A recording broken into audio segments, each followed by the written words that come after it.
Hey, what's going on? It's Wes here, aka Seahawk Prime. This is the Seahawks Times, your go-to NFL channel on YouTube. And if you're a Seahawks fan, give me a subscription right now because I bring in-depth Seattle Seahawks analysis all season long. Anyways, let's get right into it.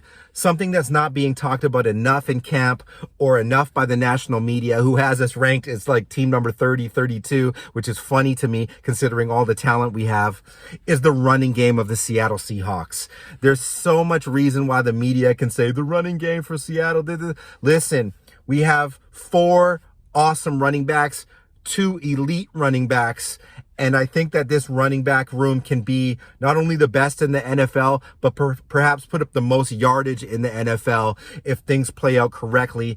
I'm going to start with the players themselves, and then we'll break them down individually. You as Seahawks fans should know who they are. If not, welcome, and I'm going to tell you about what's going on here. Rashaad Penny started, a few games last season. He finally caught his stride in the back 6 games of the season, averaging 6.29 yards per carry.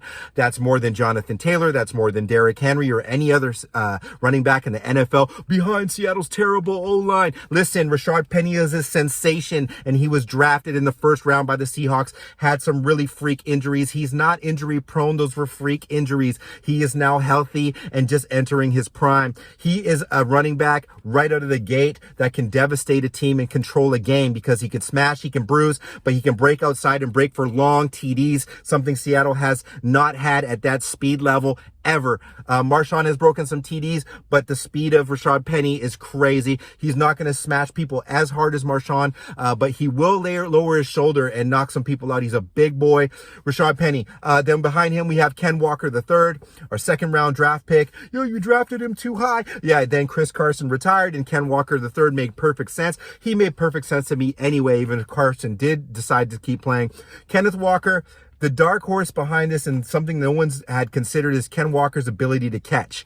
Out of school, Michigan State was not throwing to him. They just were handing him the ball. But Ken Walker in camp looks insane. He looks like a receiver out there catching. And that is a dimension that is going to really cause teams problems, especially when you don't know exactly what he's going to be able to do, in the passing game. Ken Walker Jr. is a special talent, a cerebral player. Looks like he studies the playbook like mad. Once again, had 5 TDs against Michigan and Aiden Hutchinson in them. He ripped it up last year in Michigan State, which isn't that dynamic of a team. They knew that he was the weapon. They knew he was getting in the ball, and he still tore everybody up and won the award for the best running back in college. That's Ken Walker III behind Rashaad Penny. Okay, so let's start there. Yeah, he's a rookie. He's not coming out as a rookie, though, per se. Ken Walker is a 4-year player and is an amazing talent. He's going to hit right away. Then we have DJ Dallas, who the last little bit in camp has really been taking off. Another guy who can really catch. He can run out of the backfield. He's underrated strength. Comes out of Miami Hurricanes. Dallas is stuck around because of special teams, but I looked at some film last night. When DJ Dallas gets the ball, even in an NFL situation, he does good things. This is a guy that has touchdowns. This is a guy that gets positive yardage and can block on 3rd down. This is a guy that's capable of being a starting running back on a lot of teams in the NFL. That's our 3rd string guy, and you can have him tied there with the 4th guy or maybe 3rd guy depending on down and distance.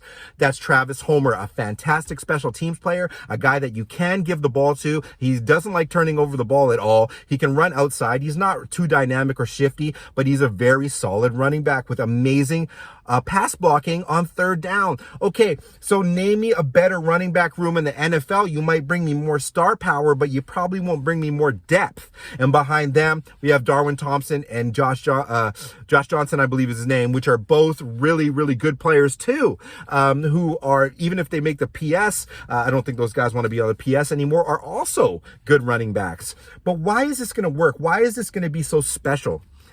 Because we have elite blocking wide receivers, elite blocking tight ends, and elite blocking tackles. Yes, I said elite. Charles Cross, although a rookie, he's bigger and stronger than anyone he's going to go up against, especially in space.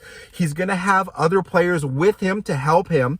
And then on the right side, we have Curran and Lucas, who are also really good blockers. Why does this make a difference? Because when motion happens in the Waldron offense, you don't necessarily know which way the direction of the run is going because you have to follow things pre-snap. I just think that Seattle is going to be able to just rip off huge runs and really challenge any of the other teams in the NFL for rushing yards. And we're going to lean on the run, right? Because let's face it, we're not exactly sure what we're going to get out of Locke and Geno Smith. So we're going to start that way. And if it's working, we're going to stick to it. It's the talent. It's the combination of how the offense is going to be run, and it's the fact that we're deep. So if somebody goes down, we've got somebody. If somebody goes down, we've got somebody. And if somebody goes down, it keeps going on and on and on.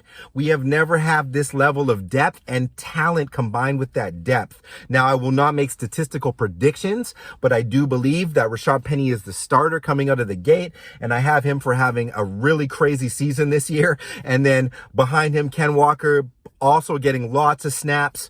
Looks like he's able to pick up the blitz as well in camp. So no one's talking about it, and that's okay. As Seahawks fans, I want you to know with confidence, somebody who deeply observes this game, that this is not going to be a problem for Seattle to run the football and run the football well. The NFC run defenses outside of the Niners, some of the Rams, even they're susceptible to run.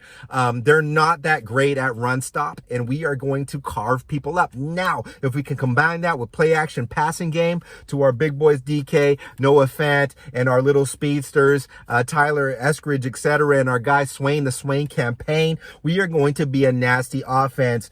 Run first. That's what Pete wants to do. It looks like it's happening. We're going to be some real cheese graters, steamrolling people out there off the snap, and behind that is coming real heat and fire. So mark my words, doubters and haters. Seattle Seahawks will have a top 3 running game in the NFL in 22 and 23 season, and I am down to put a hefty bet down that it finishes in the top 2, barring any significant injury to those top 2 RBs. Leave a comment, like, and subscribe if you've got some other opinions on this matter. I love you guys, and peace out.